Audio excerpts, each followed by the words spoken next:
नमस्कार, मैं विनय कुमार गिरी अपने YouTube चैनल निर्मल से युक्ति में एक बार पुनः आप सभी का स्वागत करता हूं।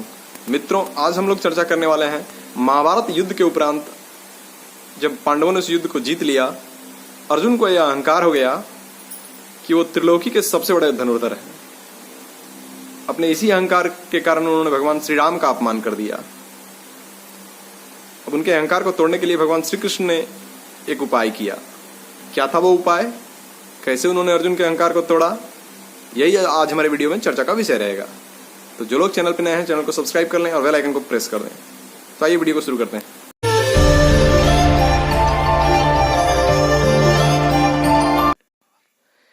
महाभारत के युद्ध के पश्चात युधिष्ठिर राजा बने और पांडवों की विजय गाथा सारी दुनिया में फैल गई, परंतु सभी इस विजय का श्रेय गांडीवधारी अर्जुन को दे रहे थे। उचित ही था ऐसा होना, क्योंकि कर्ण और भीष्म पितामह जैसे महान धनुर्धारियों का अंत अर्जुन के ही हाथों हुआ था। धीरे धीरे अर्जुन के मन में सर्वश्रेष्ठ धनुर्धारी होने का अहंकार जाग गया।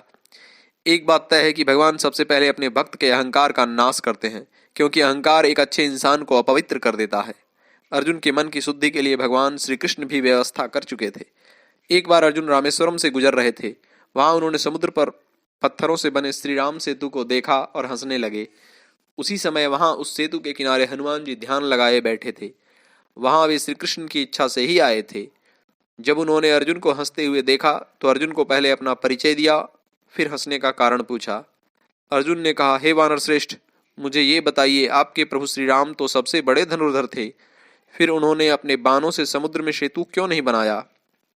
बेकार में बानरों से इतना श्रम करवाया।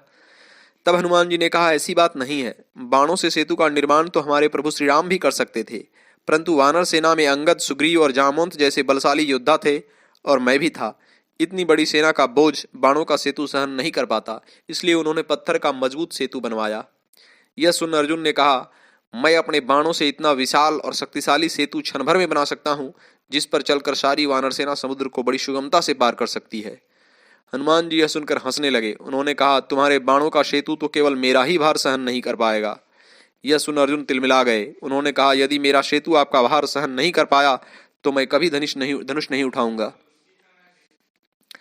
हनुमान जी ने कहा, यदि तुम्हारा सेतु मेरा भार सहन कर लेगा तो मैं तुम्हारा दास हो जाऊंगा।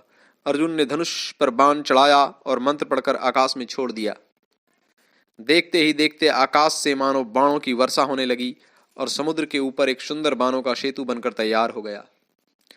अर्जुन ने गर्व से उस सेतु की ओर देखा और हनुमान जी से कहा, जाइए वानर श्रेष्ठ, मेरे बाणों की सेतु की शक्ति का परीक्षण कर लीजिए। हनुमान जी ने जय श्री राम कहकर सेतु पर छलांग लगा दी, पर यह क्या, सेतु तो भरभरा कर ढह गया।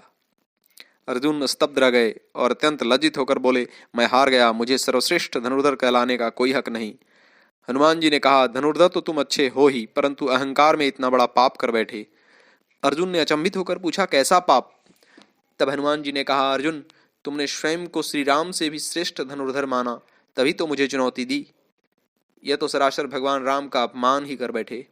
यह सुन अर्जुन अत्यंत दुखी और लज्जित हुए। उन्होंने एक बाण पृथ्वी में मारा और भयानक अग्नि प्रकट की। यह देख हनुमान जी ने कहा, तुम क्या करने वाले हो? अर्जुन ने कहा, श्री राम का अपमान अर्थात मेरे सखा मेरे प्रभु श्री कृष्ण का अपमान। अब मैं क्या मुंह लेकर श्री कृष्ण के पास जाऊंगा? अतः मैं स्वयं को अग्नि को समर्पित कर दूंगा। यह देख हनुमान जी ने श्री कृष्ण का ध्यान किया। साक्षात श्री कृष्ण ने वहां प्रकट होकर अर्जुन को आत्मदाह करने से रोका। उन्होंने कहा, आत्महत्या किसी भी पाप का प्रायश्चित नहीं हो सकता, बल्कि यह तो स्वयं में एक महापाप है और तुम वही करने जा रहे थे।